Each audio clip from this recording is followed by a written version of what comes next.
Welcome to News Around the World on the most listened to radio station at Gidigbo 88.7 FM Ibadan.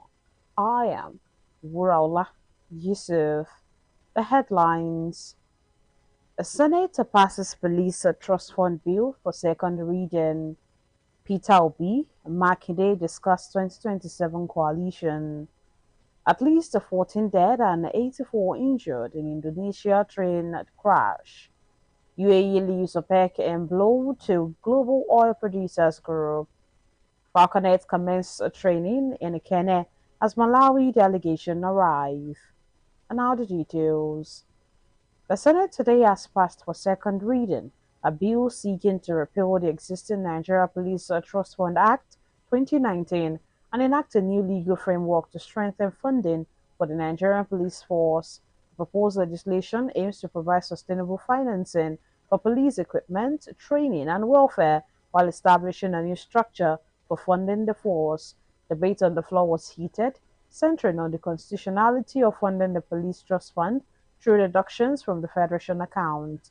Leading the concerns, Senator Ibrahim Dankwabo warned that a proposed 0.5% deduction could render the bill null and void if challenged in court, recalling that a similar arrangement had previously been set aside following opposition from state governors, and also questioned how funding for the federal police would be harmonized with ongoing discussions around the creation of state police. Other lawmakers, including Buhari Abdulfatai, argued that the core problem facing the police was not necessarily the volume of funding, but the lack of adequate tools and operational support, noting that Nigeria currently has about 300,000 police officers serving a population of over 200 million. In many Nigerian communities, poor toilet maintenance remains a major sanitation challenge, threatening public health and community well-being. With daily life depending on these facilities, experts say clean, well-managed toilets are critical for safer, healthier neighborhoods. Agidi FM News correspondent Farida Wasiu examines the concerns, the expert advice, and the practical steps needed to raise hygiene standards. Abiodun Oloyede brings the reports. Poor toilet hygiene is one of the growing public health challenges in many communities, especially in busy urban areas in Nigeria, where shared facilities are common. Unclean toilets can serve as breeding grounds for harmful bacteria, viruses, and parasites, increasing the risk of infections and disease transmission. From homes to public spaces, maintaining proper sanitation is essential not only for comfort but for overall health and safety. Health experts have warned that exposure to dirty toilets can lead to a range of infection and skin-related conditions. Speaking with a senior pharmacist, Matron Olayinka Adegoke Kodija shared her own opinion about the dangers of dirty toilets. And normally, sharing of toilets is not very ideal because let's say there is a clean toilet that they are washing constantly or regularly. Because of the same, well, some people that their body is very sensitive, it can cause vaginal discharge, vaginal itching. So by the time we have a vaginal discharge, vaginal itching, you know that we have toilet. If care is not taken, we don't treat that itching, infection on time, it can cause another thing. Matron Olayinka Adegoke Kodija also enlightened the public on how to cure infections. We are going to the toilet, make sure the toilet is clean and neat. And if you know that someone have already used that toilet, if there is soap around or within you, use soaps to clean the toilet. After cleaning the toilet, flush it very well, then use it. And after use, make sure you clean your private part. In an interview, chemist Popo Olabaroka gave her own opinion on the causes and how to prevent the ongoing issues. Toilet infections are commonly caused by poor hygiene or dirty toilets and improper wiping after using toilets. Infection is something that can be easily caused by using the same toilet and not washing your hands and take proper care of your body. Most people are advised to take good care of their toilet and maintain proper hygiene and avoid unsafe habits such as not washing hands after using the toilet. It is also important that to understand that infections can be prevented by practicing good hygiene, clean water, and sanitary materials. Abiodun Oloyede, Agidigbo FM News. The presidential candidate of the Labour Party in the 2023 general election and former governor of Anambra State, Mr. Peter Obi, has paid a visit to Oyo State Governor Engineer Seyi Makinde, which he described as a move to strengthen ongoing efforts towards a coalition of opposition parties ahead of the 2027 general election. Peter Obi was accompanied by former governor of Imo State, Achike Udenwa, and Senator Ben Obi, among other associates, as the visit is part of broader consultations among key opposition figures aimed at fostering unity and presenting a formidable front in future elections. Briefing journalists after the meeting, Mr. Obi said the visit was part of ongoing consultations with the Governor Seyi Makinde to advance discussions on a proposed political coalition aimed at transforming the nation's fortunes. With my dear brother, Excellency, Governor of Oyo State, on the coalition, the 2027 election, and the overall well-being of Nigeria, because it is about Nigeria. How do we build a better Nigeria? How we can build a better Nigeria, a Nigeria where we will all be proud to say it's our country. A Nigeria where a child of nobody can be somebody without knowing anybody. So with this coalition, what should Nigeria be expecting? A better Nigeria. And a more united, secure, progressive Nigeria where we are going to move the country from consumption to production. While in attendance were former Speaker, Oyo State House of Assembly, Senator Monsurat Somono, and Senior Executive Assistant to the Governor Makinde on General Duties, Chief Bayo Lawal.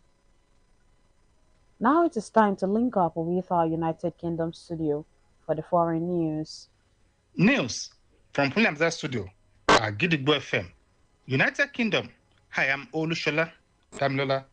Members of Parliament in United Kingdom are debating if Keir Starmer should face an inquiry into whether he misled them over the appointment of Lord Madison as US Ambassador. Opposition leader Kemi Badenoch opens the debate by saying it is very obvious that Starmer had said things in Parliament that were not correct, although Labour insists the debate and the vote to follow is a stunt. Keir Starmer's former Chief of Staff, Morgan McSweeney, said he made a serious mistake in advising the Prime Minister to appoint Madison while he resigned his appointment on 8th of February 2026. At least 14 people have been killed in a train collision in western Indonesia with another 84 injured. The collision between a commuter train and long-distance service happened in Bekasi, east of Jakarta, the country's capital and the world's most populous city. Indonesia's Search and Rescue Agency said it was a delicate process to rescue survivors from the mangled carriages. According to the country's operator, the commuter train first collided with a taxi on the tracks and was then hit by the long-distance train. Indonesia President Prabowo Subianto said he had agreed to build a flyover near the tracks to help ease heavy traffic congestion. He added that large part of the country's train network are not well maintained. And that ends the news from Pulamza Studio at Gidigbo FM. United Kingdom, I am Olushola Damilola. We shall also be moving to our Maryland studio, United States, for more foreign news. News from Kule Amzat Studio at Gidigbo FM, United States. I am Oluwatosin Sonya.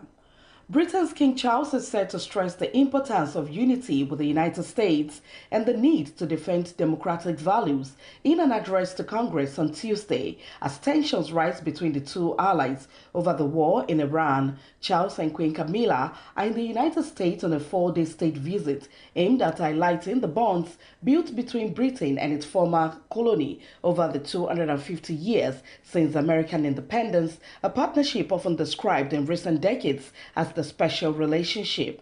The carefully planned trip has been overshadowed by disagreements over the US-Israeli conflict with Iran. President Donald Trump has repeatedly criticized Britain for refusing to back the offensive, while an internal Pentagon email reportedly suggested Washington could reconsider support for Britain's claim to the Falkland Islands.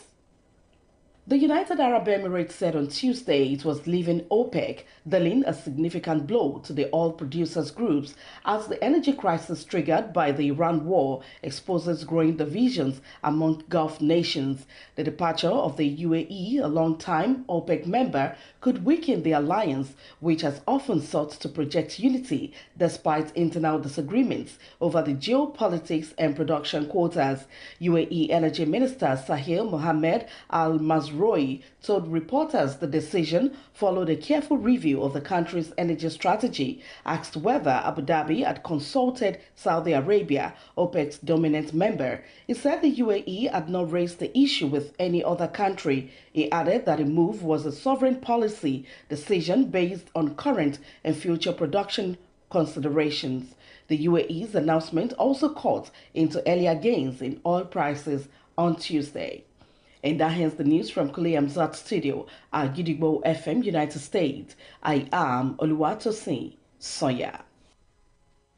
And now the exciting world of sports. Nigeria's under-20 women's national team, the Falconets, have safely arrived in Ijebu-Ode following 3 weeks of intensive campaign in Abuja. As a step of preparations for their crucial World Cup qualifying fixture, the team will conduct training sessions at the Remo Star Stadium in nearby Ikene Remo, where focus has now shifted fully to match readiness and team morale remains high, with players showing strong determination and cohesion as preparations continue for the first leg encounter against Malawi scheduled for Saturday, 2nd May. The return leg is set to take place in Malawi on May 9. The Falconets are targeting a convincing performance in the first leg to secure a competitive advantage as they push for qualification to the FIFA Under-20 Women's World Cup Finals, which Poland will host between 5th and 26th September 2026. To wrap up the news this evening, here's a recap of the headlines. Senate passes police or trust fund bill for second reading.